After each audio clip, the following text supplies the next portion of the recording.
a roof over your head at night, then you're doing alright. Alright, doing what you wanna do with your life, then you doing alright. Alright, really know what you need to survive, and you doing alright. Alright, you keep your hope and your dreams alive, and you doing alright. It's alright.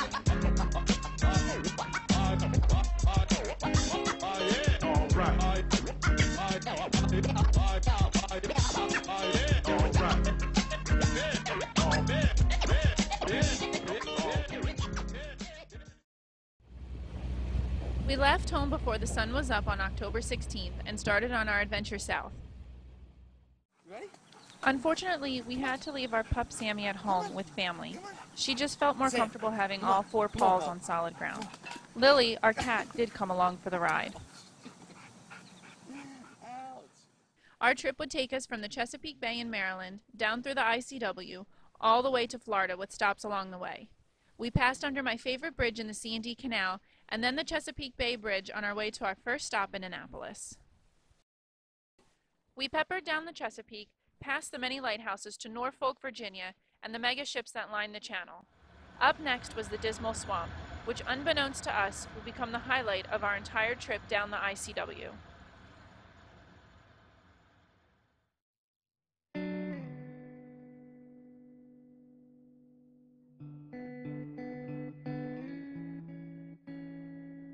The Great Dismal Swamp stretches from Norfolk, Virginia to Elizabeth City, North Carolina, and today it consists of over 100,000 acres.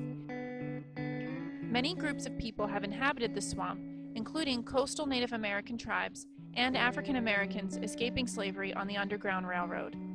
George Washington had hopes of draining and establishing a community as well, but he soon turned to timber harvesting because it was more profitable.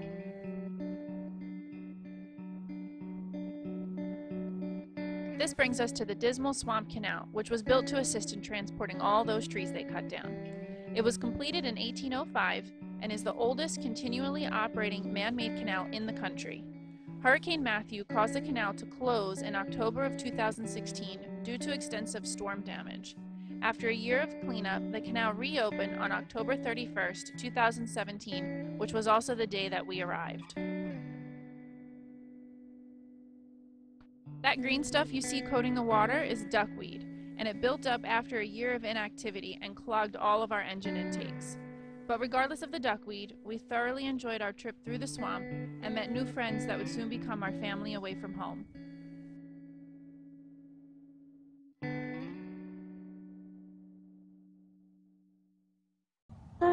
This is Robert. He runs the lock at the north entrance of the canal. He was happy to have the cruisers back and serenaded us with his conch shell horn and served us breakfast the next morning.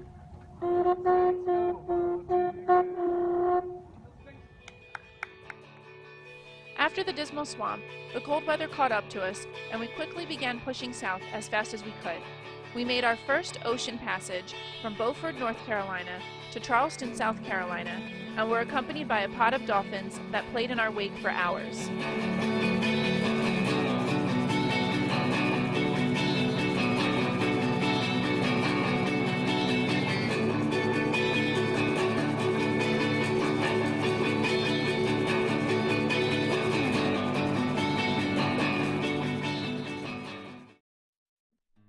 From the beautiful open-air markets in Charleston, we met up with our friends again for Thanksgiving in Savannah.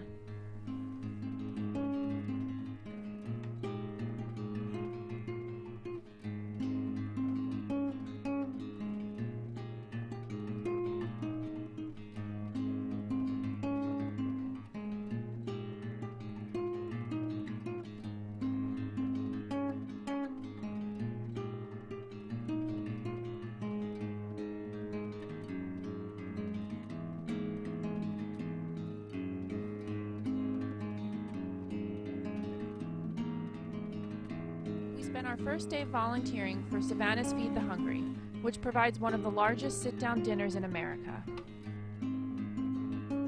Not only do they provide a hot meal, but they also send everyone home with fresh food and lessons on how to cook it.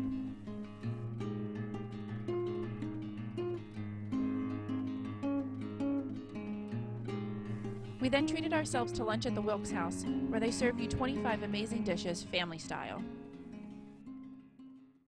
Up next was Cumberland Island. We're headed out to the ocean.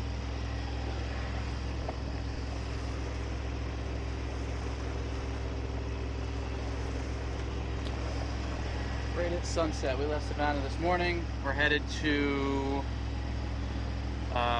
Cumberland Island, Georgia, which is right on the border of Florida and Georgia. Real pretty sunset.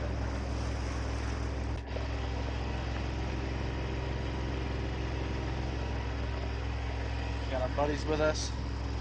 Duchess.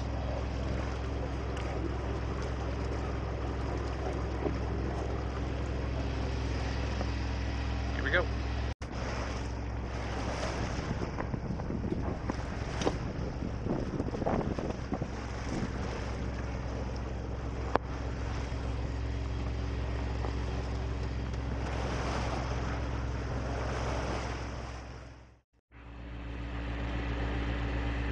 Morning.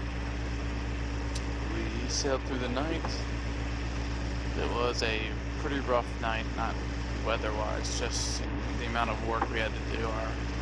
Shortly after dark, the engine stopped running. There was a block in the fuel line, so we had to spend, 5 hours trying to find it, clear it out, reprime the engine, and get it started again.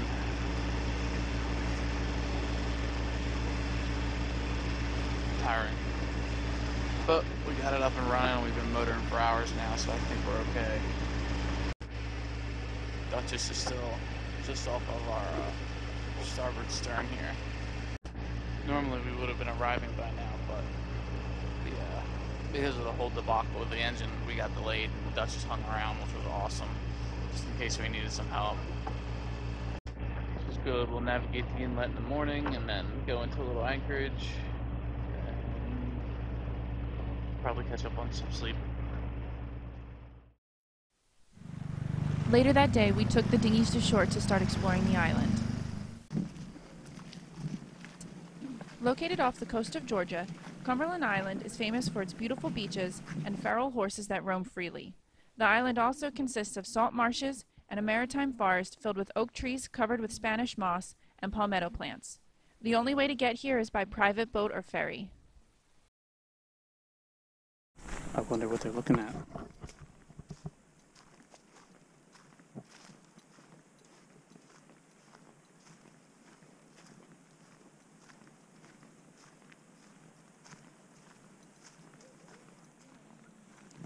It's an armadillo.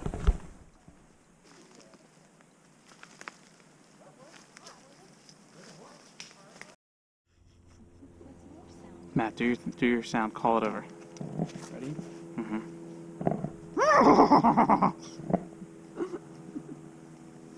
No response. Don't I know it? At one time, 90% of the island was owned by the Carnegie family, and you can still see the remains of their 59-room mansion, Dungeness. The property was left uninhabited after the Great Depression, and in 1959, the house was burned down by a poacher who was shot in the leg by a caretaker weeks before.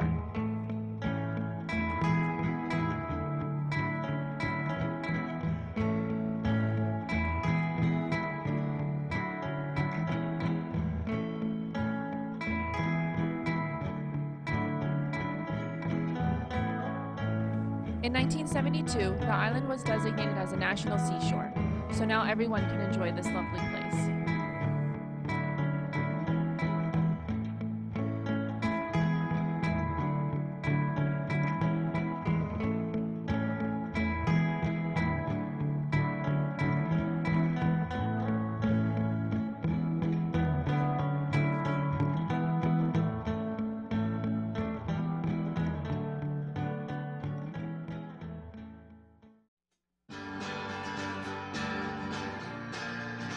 We jumped out into the ocean again and made our way to Jacksonville.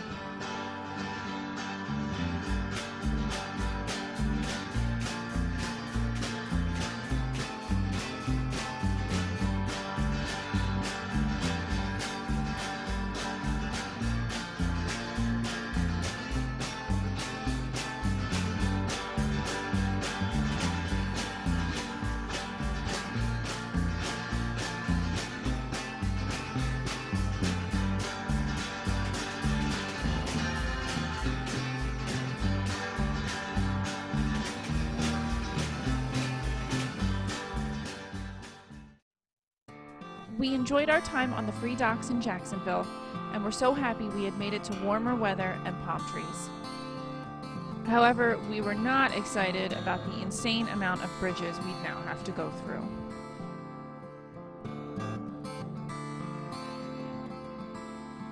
A few days later, we had made it to St. Augustine. The historic downtown was completely decked out with white lights for the holidays.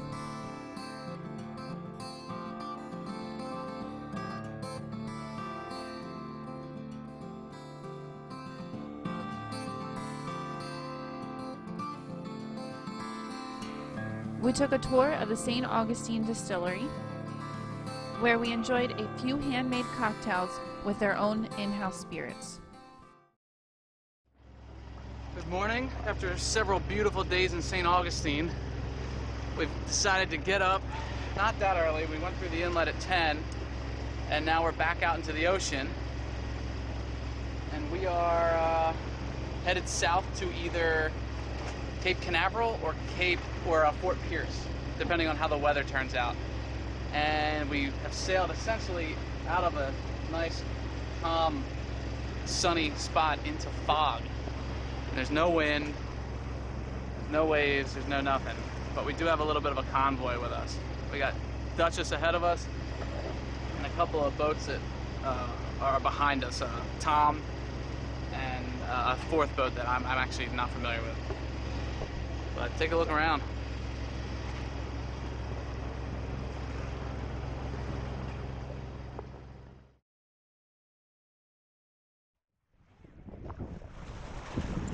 Hey! Yes! Hey! We dropped the hook in Lake Sylvia in Fort Lauderdale and had to wait out some nasty weather. This is Ben, on the dinghy, in the rain, out to rescue a boat. He can explain the whole situation. All right, so we're here in Fort Lauderdale, and we're at this nice anchorage in Lake Sylvia. So a common theme that we've seen in anchorages as we've continued south is derelict boats. People who, I guess, started cruising or maybe just moved onto a boat for a cheap way to live and either ran out of money or the ability to fix it and just left it in an anchorage, which is never a good thing, right? Because then it's unattended, usually with crappy ground tackle, so it's going to drag anchor or something like that when the winds shift or the currents shift or whatever.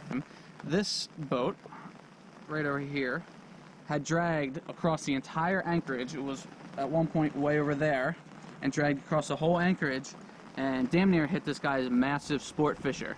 I jumped in the dink and I tried to help.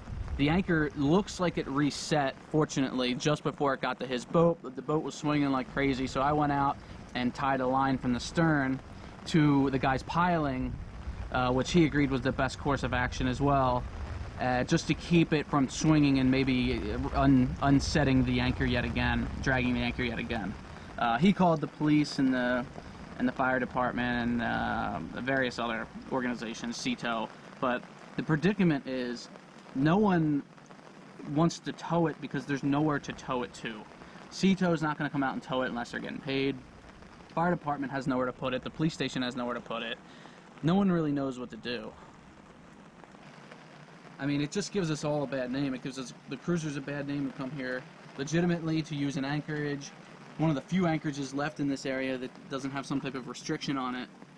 And it gives us a bad name because they're going to start shutting these anchorages down because these guys can't maintain their boats, and it makes us all frustrated. It makes the homeowners frustrated with their boats docked and their slips. It makes us cruisers frustrated because we have to worry about the same things. And yeah, we wish it was a problem that had a solution. We don't know what the solution is, but I don't know. From Fort Lauderdale, we made our way down to Miami. We had our first visitors, my sister Kelly and her husband Drew, and started the prep for our crossing to the Bahamas. We stocked up on canned food, commissioned our water maker, and bought a pole spear for fishing and tried it out for ourselves. The only thing left to do was to wait for our weather window to cross over to the Bahamas.